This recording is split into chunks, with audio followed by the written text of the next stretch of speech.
So there's a story coming out of the rural area of Texas where it meets Arkansas and Oklahoma that I really think everybody should read. It's about a woman who got pregnant with twins who were conjoined and unable to survive, some of their organs not forming inside their bodies or at all, their spines so twisted that they seem to disappear, given a 0% chance of living. But because of Texas's abortion law, she was forced to carry them to term, and the consequences of that financially and emotionally were incredibly explained by this reporter who covered the story.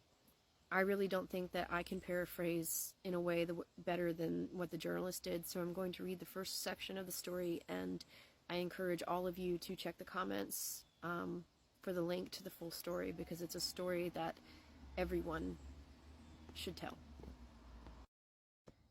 Miranda Michael's eyes popped open on the operating table, panic gripping her body. Was she too late? Doctors had said her twins might only survive 2 or 3 minutes. She didn't know if they'd already been born, how much time had passed, if she had missed it entirely, if they were already gone.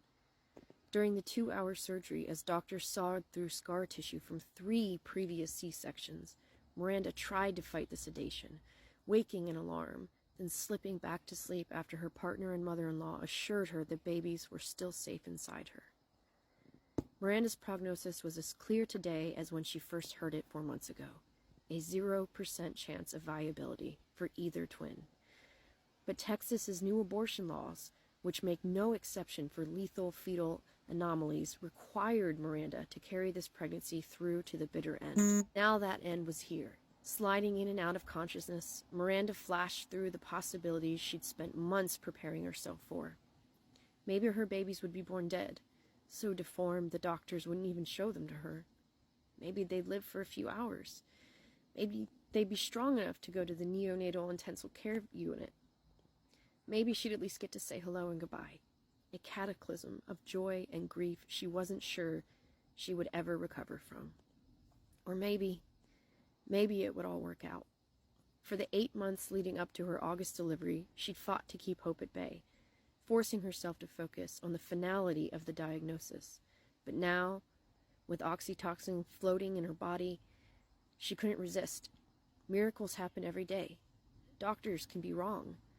Why would the state of Texas make her carry this doomed pregnancy if there wasn't some chance? As a blur of blue scrubs bobbed around her, Miranda listened for the word uterus.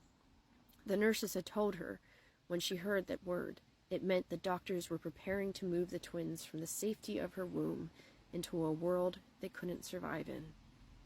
She tried to stay awake long enough to find out whether she was going to get to meet her children, but it was no use. Darkness swirled around her, and her vision faded to black.